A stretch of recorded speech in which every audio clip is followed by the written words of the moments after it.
네, 오늘 말씀은 출애굽기 17장 8절에서 16절 말씀을 봉독하겠습니다. 그때에 아말렉이 와서 이스라엘과 르비딤에서 싸우니라. 모세가 여호수아에게 이르되 우리를 위하여 사람들을 택하여 나가서 아말렉과 싸우라. 내일 내가 하나님의 지팡이를 손에 잡고 산 꼭대기에 서리라. 여호수아가 모세의 말대로 행하여 아말렉과 싸우고 모세와 아론과 훌은 산 꼭대기에 올라가서 모세가 손을 들면 이스라엘이 이기고 손을 내리면 아말렉이 이기더니 모세의 팔이 피곤하며 그들이 돌을 가져다가 모세의 아래에 놓아 그가 그 위에 앉게 하고 아론과 훌이 한 사람은 이쪽에서 한 사람은 저쪽에서 모세의 손을 붙들어 올렸더니 그 손이 해가 지도록 내려오지 아니한지라. 여호수아가 칼날로 아말렉과 그 백성을 쳐서 무찌르니라. 여호와께서 모세에게 이르시되 이것을 책에 기록하여 기념하게 하고 여호수아의 귀에 외워 들리라. 내가 아말렉을 없이하여 천하에서 기억도 못하게 하리라. 모세가 제단을 쌓고 그 이름을 여호와 니시라 하고 함께 보십니다.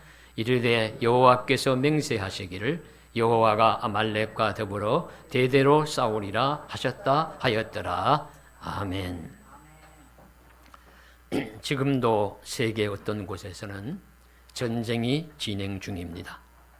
이스라엘과 하마스, 이스라엘과 이란의 전쟁이 발발하여 중동전으로 5차 중동전으로 확산하지 않을까 세계가 걱정스럽게 주목하고 있습니다. 러시아와 우크라이나도 2022년 2월 24일 새벽 러시아가 우크라이나 수도 키이우를 비롯한 주요 여러 도시들을 공격함으로 전쟁이 시작되었고 2년이 훌쩍 지나고 있지만 아직도 전쟁은 계속되고 있습니다. 왜 러시아는 세계의 비난을 받으면서도 전쟁을 계속하는 것일까요? 의문이 들죠. 그래서 러시아 역사의 우리 전공자인 류한수 교수의 러시아가 전쟁을 지속하는 이유라는 강의를 제가 유튜브로 보았습니다. 여러 가지 이야기를 하는데 그중 제가 새삼 마음에 와 닿는 것이 러시아가 침공을 한 일이 20세기에도 여러 번 있습니다. 헝가리를 침공하고 체코를 침공하고 아프가니스탄을 침공하고 체첸, 조지아를 침공하고 지금은 우크라이나까지 지금 공격하고 있습니다. 그러나 그 못지않게 역사적으로 봐서 러시아도 침공을 당한 적이 많았다고 합니다. 몽골의 침략에 고생하고 독일 기사단의 침공에 초토화되고 폴란드, 스웨덴의 침공에 고생하고 프랑스의 나폴레옹의 침략에 당하고 나치 독일의 공격으로 큰 피해를 입은 기업들이 그들에게도 있었습니다. 러시아는 산지가 아니라 평지가 많은 지역이어서 공격을 당하면 피할 곳이 없어서 피해가 많다고 합니다. 그래서 이 러시아는 외부의 공격에 대한 두려움을 가지고 있다고 해요. 그래서 외부에서 공격을 하면은 우리는 큰 피해를 당한다. 이런 두려움을 가지고 있어서 그 구소련 시대에는 주변의 위성 국가들로 완충지대를 삼아 자국을 보호하려고 했고, 이제 그 시대가 지나서 이제는 그것이 무너지고 난 다음에는 주변 인접국을 우호국으로 삼아 완충지대를 만들어 자신들의 나라를 지키고 보호하려고 한다는 것이죠. 그런 일환으로 우크라이나가 러시아에 인접한 가장 큰 나라인데 그것이 서방과 나토 쪽으로 기울려고 하니까 그것을 막고 자기 편으로 끌어들이기 위해서 전쟁을 하고 있다 하는 이야기였습니다. 러시아는 러시아 나름대로 전쟁의 이유가 있다는 이야기입니다. 개인 간의 싸움이든 나라 간의 전쟁이든 나름의 이유는 있을 것입니다. 심지어 지난 주일 이란의 이스라엘 공격도 오히려 자신이 살기 위해서 전쟁을 지속하려는 이스라엘 수상 네타냐후의 의도를 서방과 아랍과 이란이 합심해서 끈 것이라는 그런 해석도 있습니다. 좀 이해하시기 어려우시죠? 저도 국민일보의 태원준 칼럼을 읽고 이렇게 쓴 것을 보면서 그렇게 설명하는 이유는 오히려 이스라엘이 전쟁을 지속하려고 한대요. 그래서 먼저 시리아에 있는 이란 영사관을 폭격해서 이란의 주요 인물 간부들을 살해했습니다. 그러고 나서 이 이란이 이스라엘을 공격하려고 하는데 이란은 전쟁을 확산하기를 원치 않기 때문에 언제 공격한다, 그 멀리서 또 가까이 쏘는 미사일은 멀리서 미사일을 쏴서 방어할 만큼 그렇게 미사일을 쏘아서 자신들은 보복했다는 명분을 찾고, 그리고 실제로는 전쟁은 확산하지 않고 그러려고 하는 마음이 있고, 오히려 이스라엘의 수상 네타냐후는 자기의 낮은 지지도와 그리고 전쟁이 끝나고 나면 자기가 당할 그런 여러 가지 불이익 때문에 전쟁을 지속하려고 한다는 그런 해석이었어요. 그래서 읽으면서 사실이든 아니든 전쟁의 방정식도 복잡하구나, 이런 것을 이제 깨달을 수가 있었고, 어떻든지 전쟁은 공격하는 편이나 당하는 편이나 피해가 크고 전쟁은 일어나서는 안 되는 것입니다. 전쟁은 큰 피해와 고통을 주고 인류에서 없어져야 마땅할 그런 것들입니다. 그럼에도 불구하고 전쟁은 사라져야 하지만 전쟁이 계속되는 이유는 무엇일까요? 그것은 싸우는 욕망이 사람 속에 자리 잡고 있기 때문입니다. 우리 성경 야고보서 4장 1절에 너희 중에 싸움이 어디로부터 다툼이 어디로부터 나느냐, 너희 지체 중에서 싸우는 정욕이 그로부터 나는 것이 아니냐. 우리 사람의 마음속에는 싸우는 정욕이 있기 때문에 그 싸우는 정욕을 포기하지 못하고 제어하지 못해서 욕심을 부리고, 그래서 힘과 무력으로 무기를 통해서 자기가 욕심 부린 것을 성취를 하려고 하고, 그러니까 싸움이, 전쟁이 일어난다는 것입니다. 그리고 우리 싸움의 정욕이 있는 한 전쟁을 피할 수가 없어요. 전쟁은 사라져야 마땅하지만 싸우는 정욕이 사람에게 있는 한 전쟁은 계속될 것입니다. 전쟁이 없는 진정한 평화는 천국, 하나님의 나라가 와야 이루어질 것이고, 인간 욕망의 충돌이 불가피한 세상에서는 힘으로 문제를 해결하려는 전쟁은 이어질 것이 분명합니다.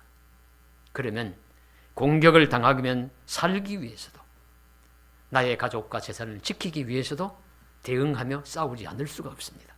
그래서 전쟁은 일어날 수가 있습니다. 그래서 전쟁이 일어나면 반드시 이겨야 하고 나라와 민족, 교회와 가정을 지켜야 하는 것입니다. 그러면 전쟁이 일어났을 때 어떻게 그 전쟁을 이길 수 있을까? 하나님이 원하시는 전쟁의 공식은 무엇일까요? 그것을 오늘 말씀을 통해서 우리들에게 가르쳐 주십니다. 이스라엘은 지금 광야를 지나고 있습니다. 그냥 가만 두어도 이스라엘은 고생길을 걸어가고 있어요. 낮의 더위와 밤의 추위와 먼지와 그리고 피할 곳 없는 여러 가지 불편함, 목마름, 음식의 줄임 등등의 고생을 하면서 지나가는데, 그 주변에 미리 살고 있던 인접국에서 또 그 살고 있던 그런 지역에서 지나가는 이스라엘을 대접을 하면 얼마나 좋을까요? 아이고, 날씨도 더운데 고생이 많습니다. 그래, 물이라도 떠와서 물이라도 한 잔 드시고 가시오. 음식이라도 대접하면서 밥이라도 한 끼 먹고 가시오. 이러면 좋겠지만 사람은 잘 그러질 못해요. 더구나 집단 이기주의를 뭉치면 너희들이 감히 우리가 사는 땅 지역을 통과하려고 해? 그렇게 가다가 피해를 입히지 않겠어? 또 아니면 오합지졸과 같은 민족이면, 약한 민족 같으면 저들을 쳐서 우리가 물건을 빼앗고 저들을 종으로 삼아야 되겠다. 이런 마음이 생겨나서 전쟁을 일으키는 것입니다. 공격을 하는 것입니다. 바로 이스라엘의 경우에도 이스라엘이 지나갈 때 아말렉이라는 우리 그 에서의 후손이라고 하는데요. 에서의 후손으로서 팔레스타인 남쪽 광야지대에 살면서 지나가는 사람들에게 도적질을 해서 살고 강탈을 해서 생명과 물건을 빼앗아서 자기의 실속을 차리는 그런 사람들이었다고 합니다. 이 아말렉이 광야를 지나는 이스라엘을 공격한 것입니다. 그리고 이스라엘은 아말렉에게 좋은 먹잇감과 같았을 것입니다.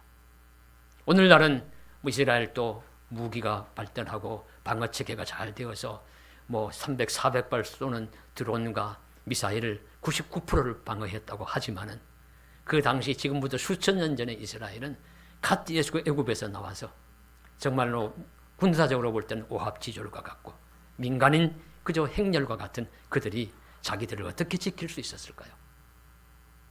그러나 자신들을 지켜야 합니다. 그래서 이 모세가 여호수아에게 너는 사람들을 데리고 나가서 싸워라. 싸울 만한 사람들을 데리고 가라니까 젊은 사람들을 모았을 것입니다. 전쟁을 해야 되니까 우리가 싸우러 갑시다. 그래서 젊은 사람들 모아가지고 싸우러 나가고, 모세는 가만히 있느냐? 가만히 있는 것이 아니라 아론과 훌, 지도자 형인 아론과 또 민족의 지도자 중에 한 사람인 훌을 데리고 높은 산 위에 올라갑니다. 전쟁의 형세가 잘 보이는 곳으로 가는 거예요. 가서 전쟁의 형세를 보면서 모세가 두 손을 이렇게 올립니다. 지팡이를 잡고 손에 들고 올라가서 지팡이를 잡은 손을 이렇게 두 손을 올리니까 희한하게도 막 전쟁을 하는 여호수아와 이스라엘이 싸워서 이기는 거예요. 그러나 이제 팔이 계속 들고 있으면 아프니까 내려오면 이스라엘이 집니다. 그래 내릴 수도 없고 계속 올리고 칠 수도 없는 난감한 지경에 이르렀을 때 옆에 있었던 아론과 훌이 모세에게 돌을 하나 갖다 놓고 여기 앉으시오. 앉게 하고 자기들은 양쪽 옆에서 두 팔을 들어 올려가지고 계속해서 팔을 들어 올리게 해서 이스라엘이 전쟁에 이겼다 하는 말씀이 바로 오늘 말씀 전쟁의 내용입니다. 하나님이 이 전쟁의 모습을 통해서 무엇을 말씀하시고자 하실까요?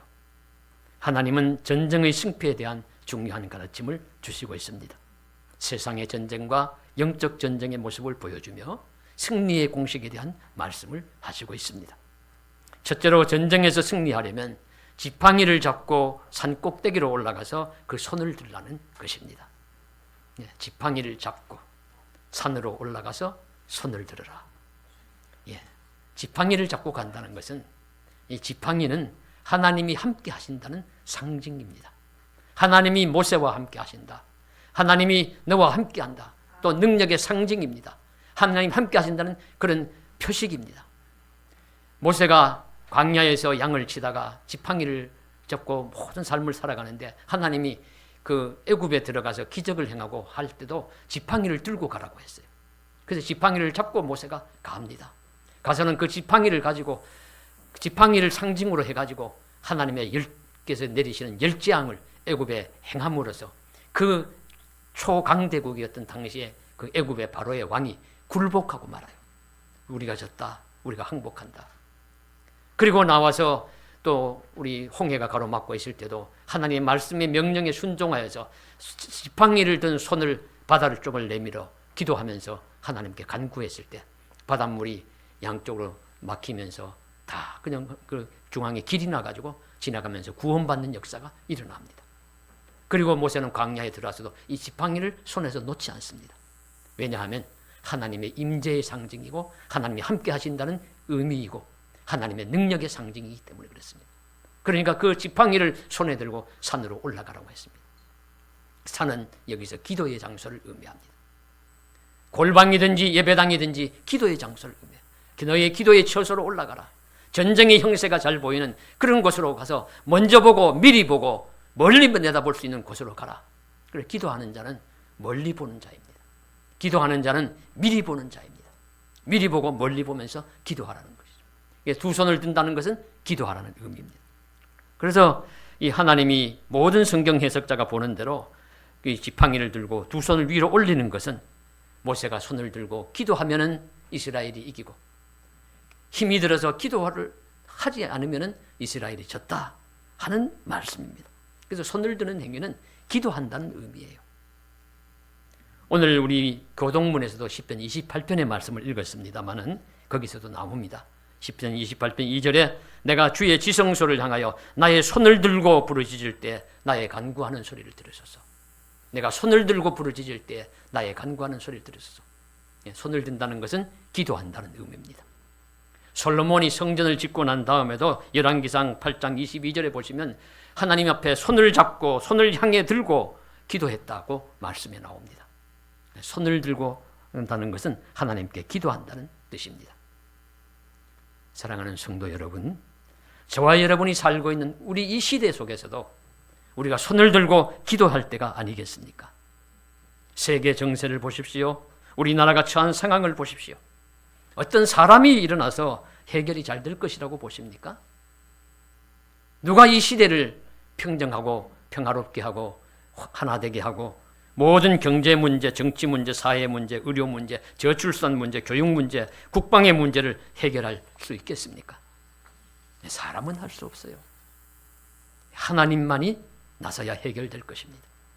갈라진 민심이 하나 되고 평화가 보장되고 안보 위협에서 보호받고 여러 어려운 문제들이 해결함을 받는 것은 사람의 힘이 아니라 하나님의 힘으로 될 것이니, 그렇다면 성도는 할 수 있는 길은 하나님 함께 하심을 믿고 기도의 골방으로, 예배당으로 가서 손을 들고 하나님 앞에 기도하는 것입니다.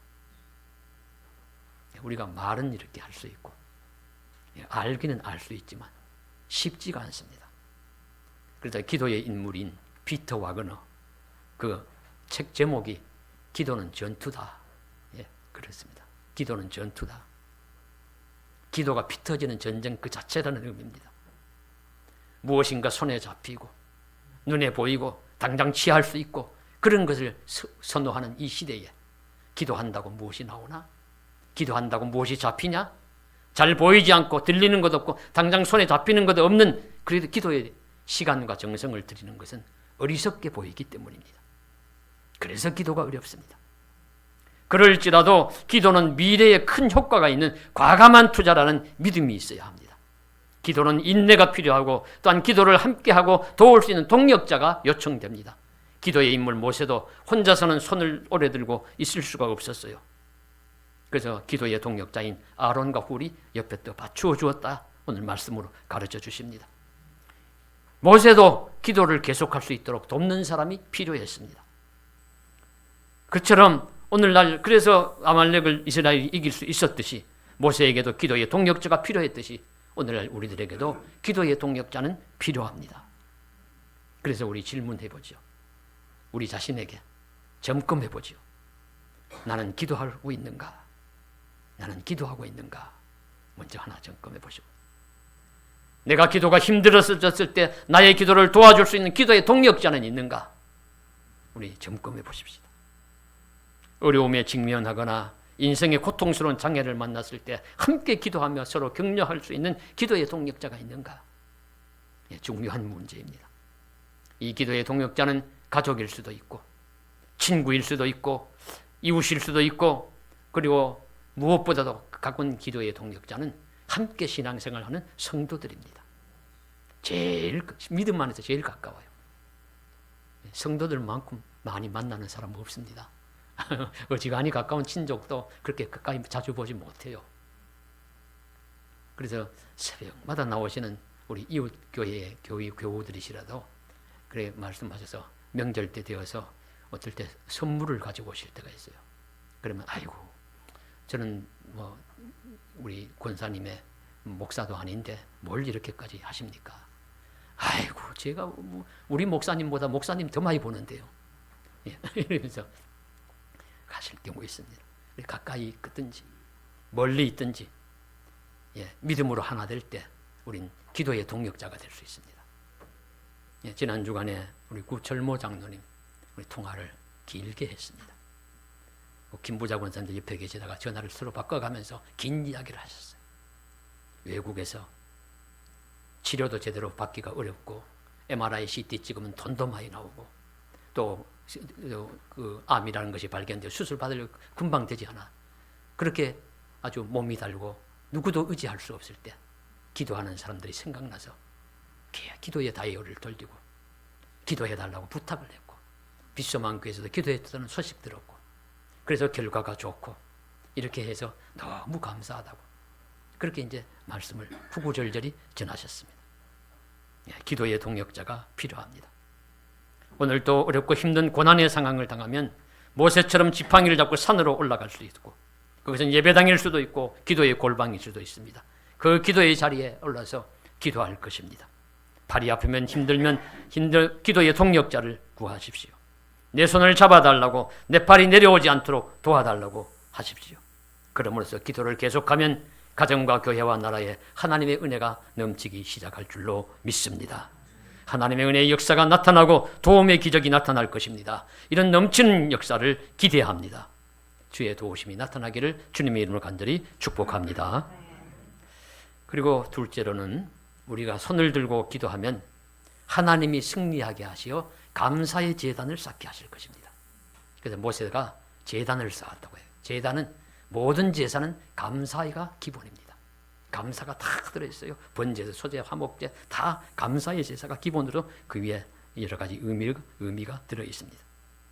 모세는 그 제단을 쌓고 그 제단의 이름을 여호와 니시라고 하였습니다. 니시는 깃발이다. 여호와께서 함께 하셔서 우리를 전쟁에서 이기게 하셨다.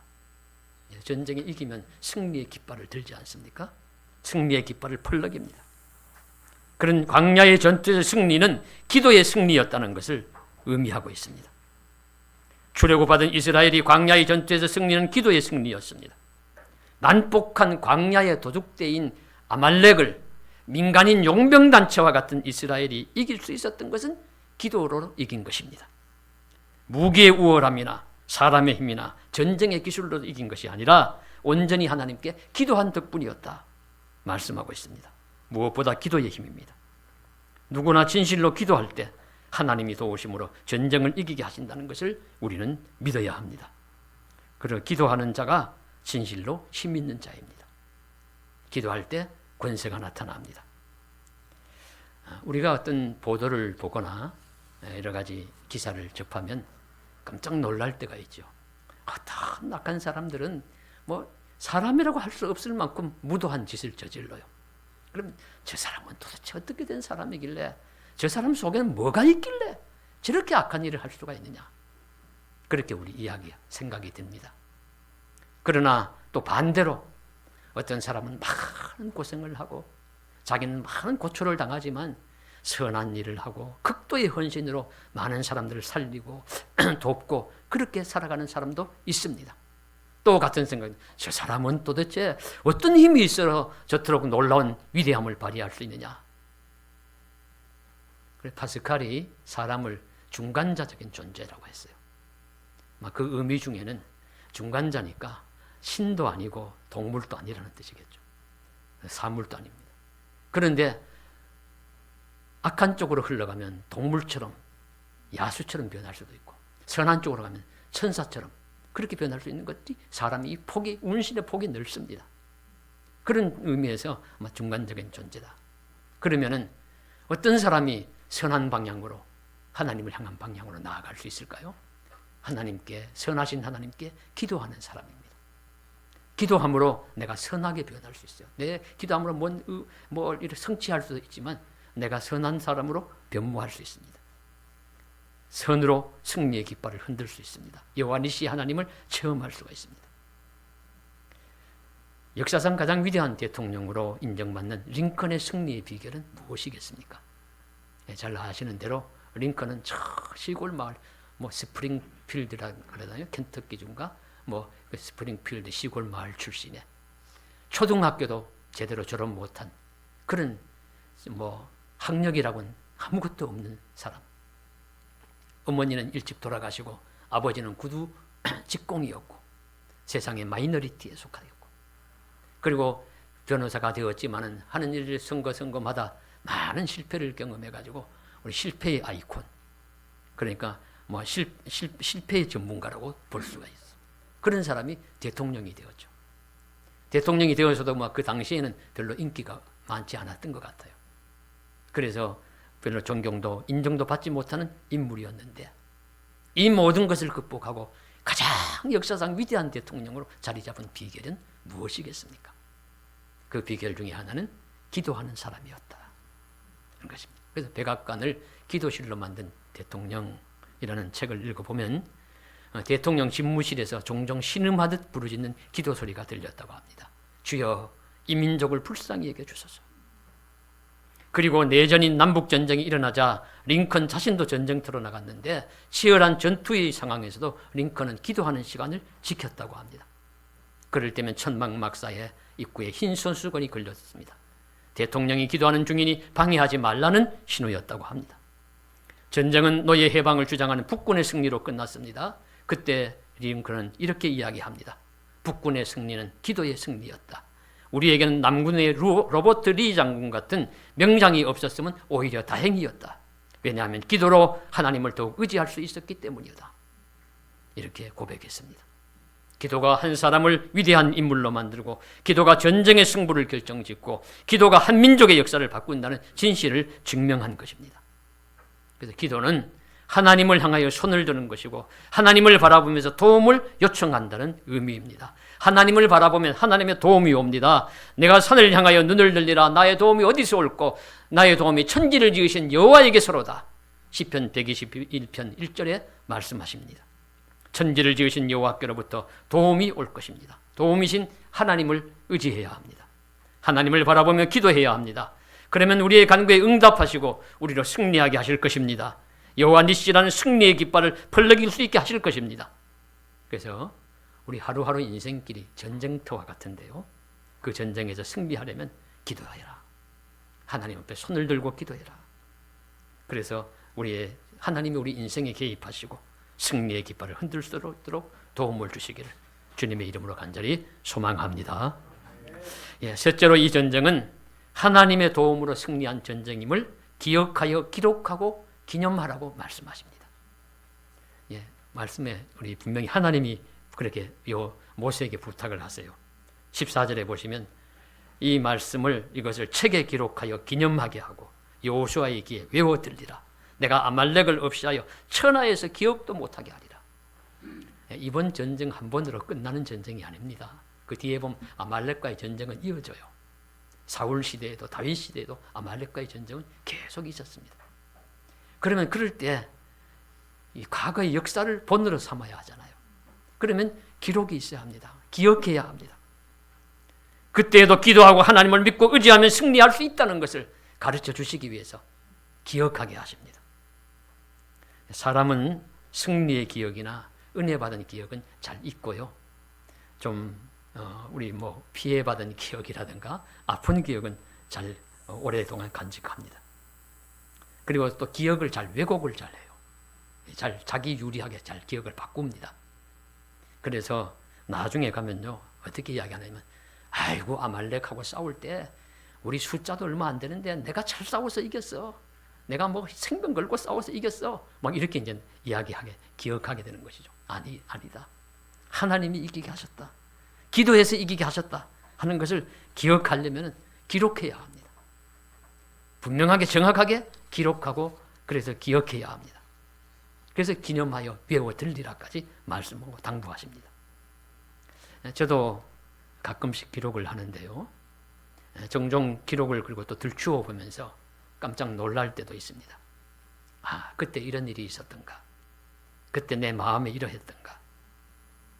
그런 이야기 중에 하나인데, 코로나가 한창인 기간이었습니다.